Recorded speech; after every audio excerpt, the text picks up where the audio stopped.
Hi, my name is Nevada Lee. This is Meet Your Candidates Monday. I'm with my mom, Susie Lee. She's running for Congress in the 3rd Congressional District. Hi everyone. Thanks for tuning in tonight. So, why are you running to represent Nevada's 3rd Congressional District? Well, Nevi, you know, coming from a family of 8 children, how much I love people. But more than that, I love to watch people succeed and have a chance to succeed. And more, the opportunity is not equal for people to have a chance at success in their life in this country. And the divisiveness and the dysfunction in Washington is not helping the process either. And so I've had a long track record here in Nevada of building organizations that have helped people live better lives. And I feel that that's the type of leadership we need a little more of in Washington. Someone who's not afraid to roll up her sleeves and take on big problems and produce results for families back here in Nevada. So, today students in Clark County went back to school. You spent a large part of your career working in the education nonprofit field. Could you tell us more about that? Sure. So when I was got my grad degree at Carnegie Mellon University, my thesis or my project was to do a reorganization of a school district back there, do bottom-up decision making. So that was sort of my first foray into education. Following that, I actually did some environmental work, but then when I moved here, I was really struck by the difference in economic opportunity here in Nevada. And so I started a homeless center.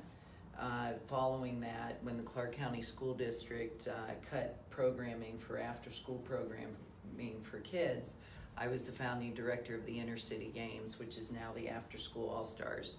You know, sports was an incredibly important part of my life, and I think that children having an opportunity to do something that gets them excited about school and connected to school is incredibly important. And I'm proud to say that Communities in Schools is still in existence today. It's 23 years old and serves 7,000 students every day.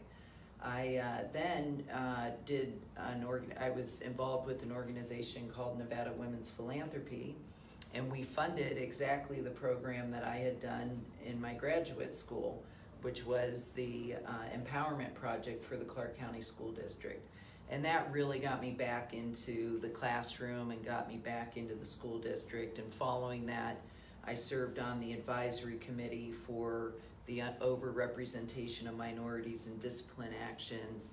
I was involved in the ELL committee, English language learners, for those of you who don't know what that means, the accountability advisory group. So I did a lot of that. And then for the past 6 years, I've been the board chair of Communities in Schools, which is a dropout prevention program. And so many kids come to our schools dealing with barriers that poverty presents, whether it's food or clothing or health care. And we put site coordinators in each school that we serve, and we help break down those barriers so students can be present and be able to succeed in school. And under my leadership, the organization has grown 5-fold, and we now serve over 60,000 students in 63 schools across the state, and we get a graduation rate of 87%. What are some of the most inspiring students you meet?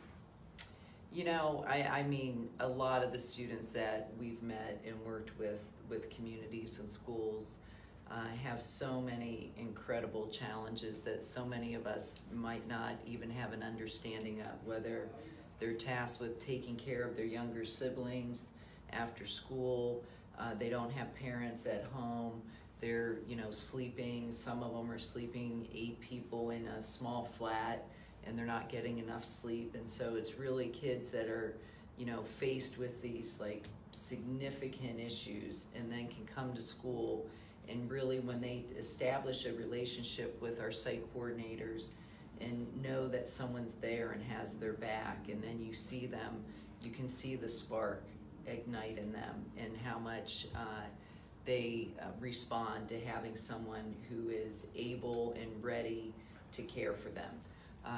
One young man was living out of his car, he was homeless, and through communities and schools, we helped him out and helped him, his mother was sick, and so we helped him get on his feet and graduate from high school. I mean, we have a million of those stories, but one of my favorite stories is about a young woman named Sue Owens, and this goes back to my inner city games days.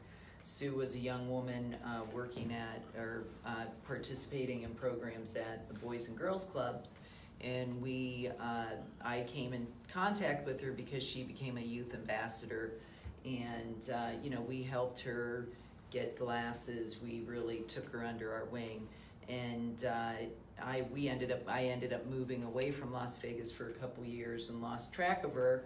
And I was at one of my empowerment schools, Wendell Williams, and I saw this young woman walk by me and smiled, and I knew her, and it actually was Sue Owens, who was now back as a teacher in the Clark County School District. So to me, that was really gratifying to see that she went on and graduated and went on and got her degree, and now is giving back to our community. So that was really inspiring for me.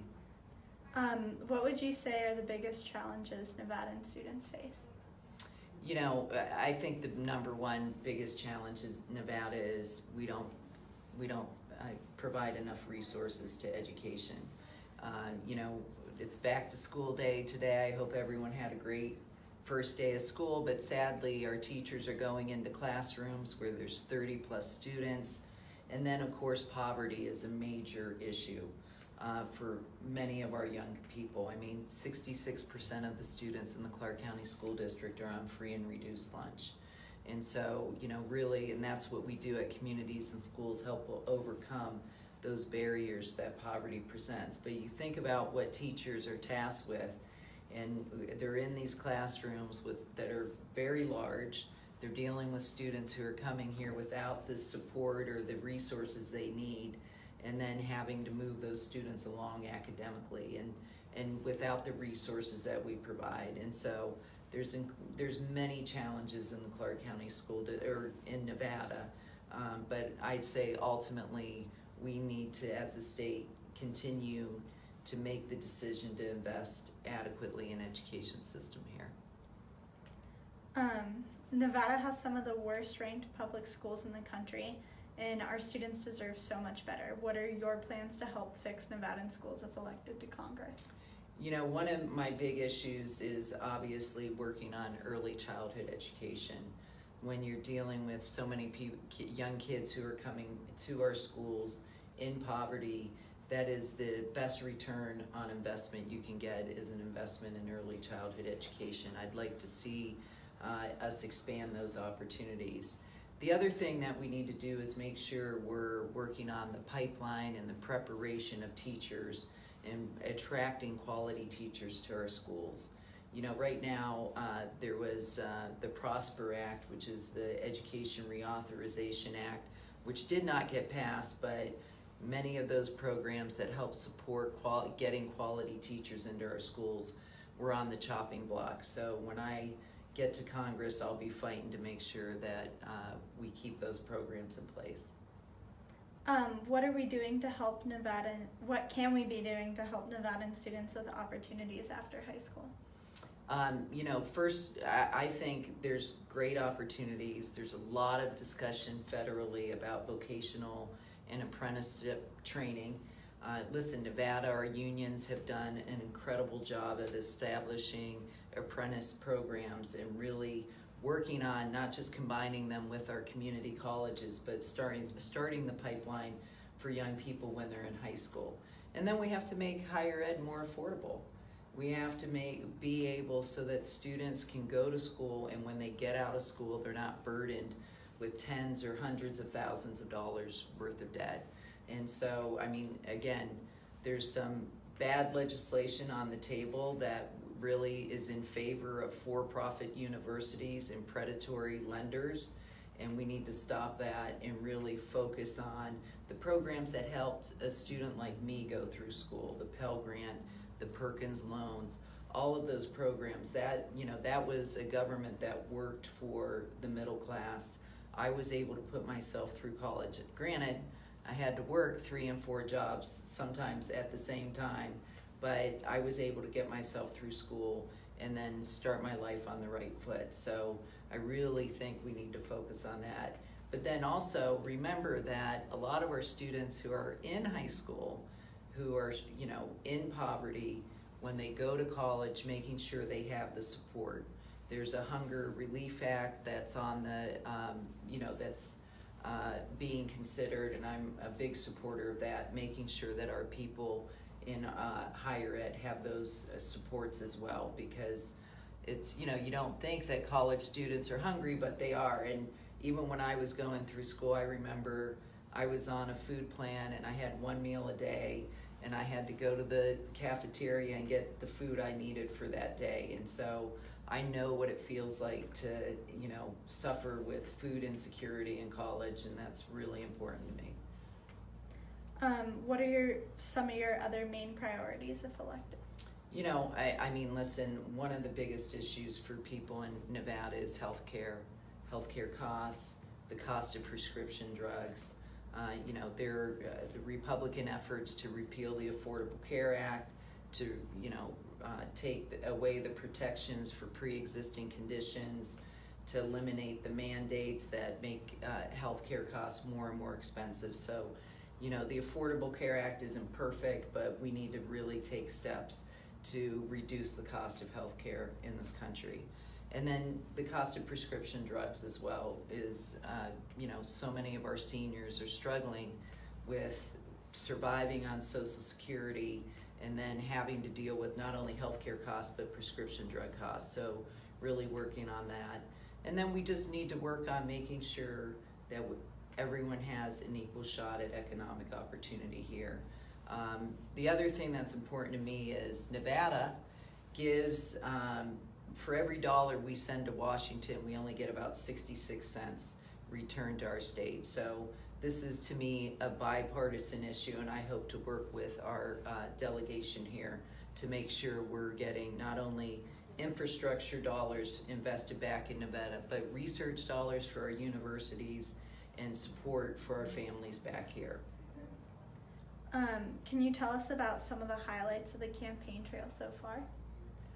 Well, I think the biggest highlight is just meeting so many different people. It's really an incredible opportunity. Everyone always says running for office is such hard work, and I'm not gonna lie, it is, but it's also great reward in getting out and knocking on doors. I think that's probably the best, when you knock on someone's door. Like a lot of times when you go to events, when people come to the events, they're making the effort to be there, but when you knock on someone's door, you really can have a very authentic conversation about what it is that worries them and keeps them up at night. And I really relish those conversations.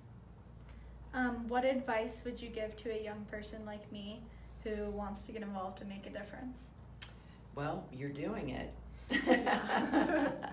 No, but listen, this is the great thing about this state in Nevada, that I've always found. You don't need an invitation.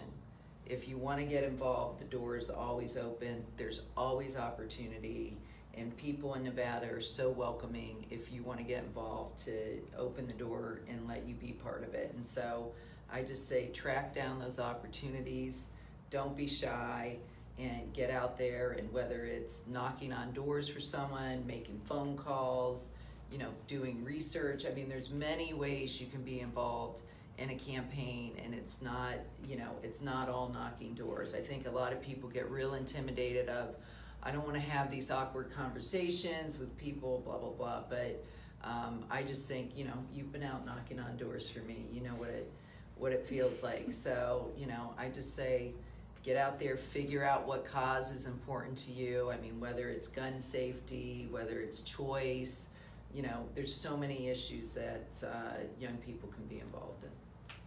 And finally, are there any last things that you want voters to keep in mind before they head to the ballot box this year? Listen, there's a lot on the line in this election. There's a lot on the line in Congressional District 3. as Democrats, we need to hold on to the seat if we want to take back the House, and Democrats win and working families win when Democrats turn out and vote.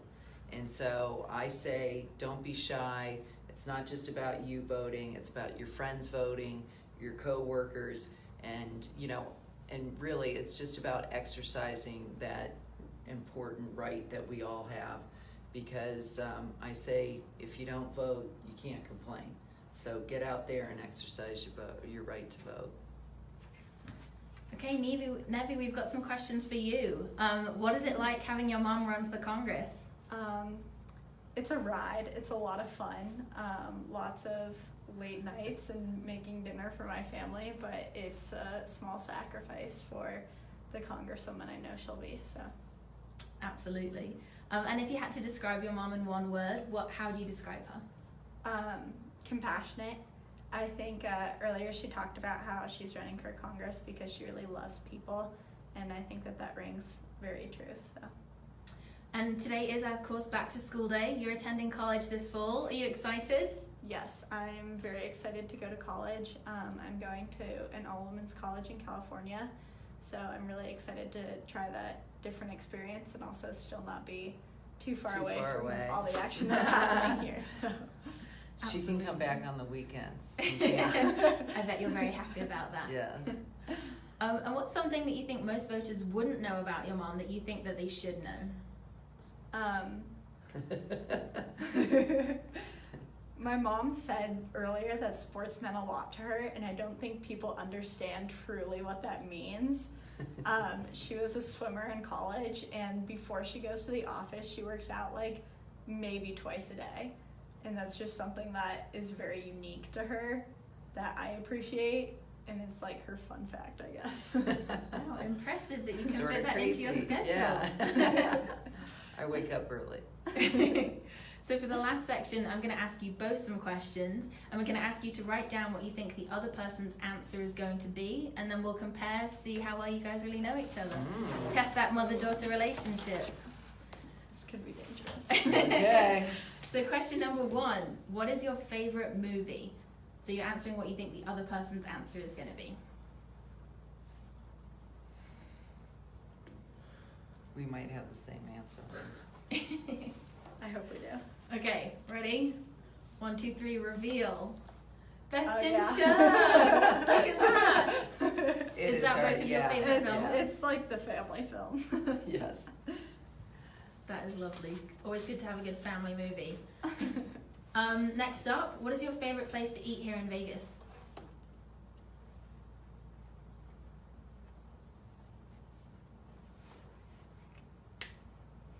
I think your No, what we think each other's You have to is? say what you think mine is. Oh, I know. Okay, I'm gonna put,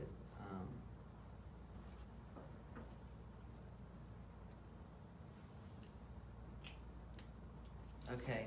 Okay, reveal. Oh, Flower Child! I thought that was yours.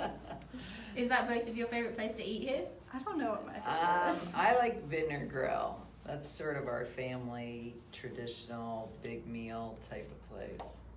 Nice. Okay, well, I was close. That was I like like a Flower close. Child for salads and stuff. Yeah. It's great. It's healthy. What are you watching on Netflix right now? So what do you think the other person is watching on Netflix right now? Oh my gosh, I don't know the name of this. What is the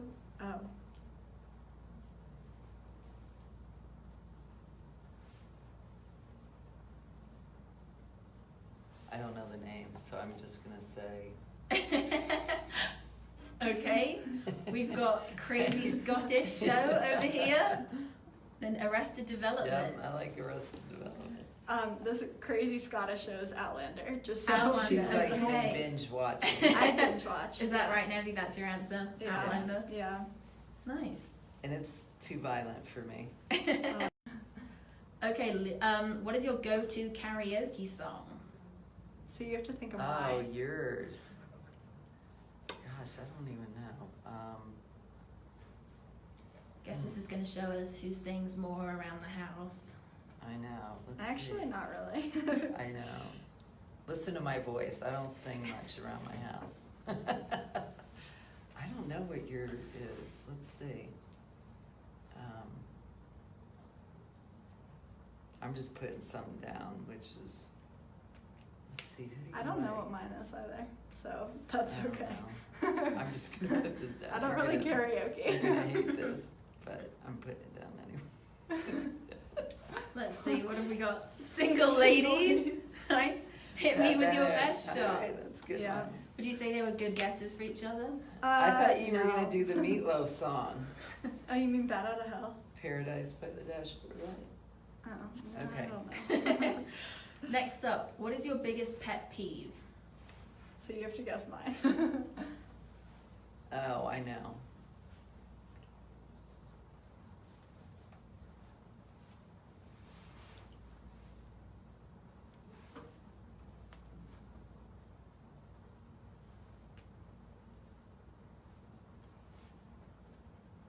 Getting some long answers I know. here.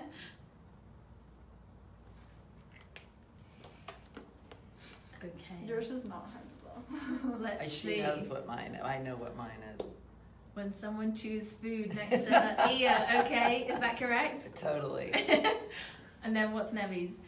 Waking you up and giving you. Oh yeah, that sucks. 2 minutes to get ready. Yes. Well, now we know. And then last thing, what would you say each other are best at? Like, what's one of each other's best qualities? Ooh. What are you best at? Best at. Let's see. This is really hard.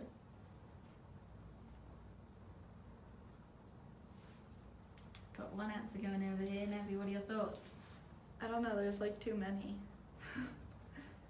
Oh, I love that answer. I still haven't written anything down yet, so.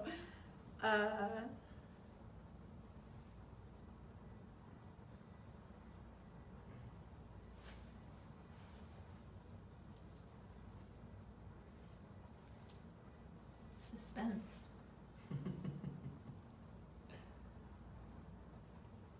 Okay, grand reveal time. Let's go. Very well read and good debater. Oh, we'll see those skills from you coming up, Nevi. Wow, And that's then a being a good strong one. female role model. That's a lovely one. I figured that encompassed a lot.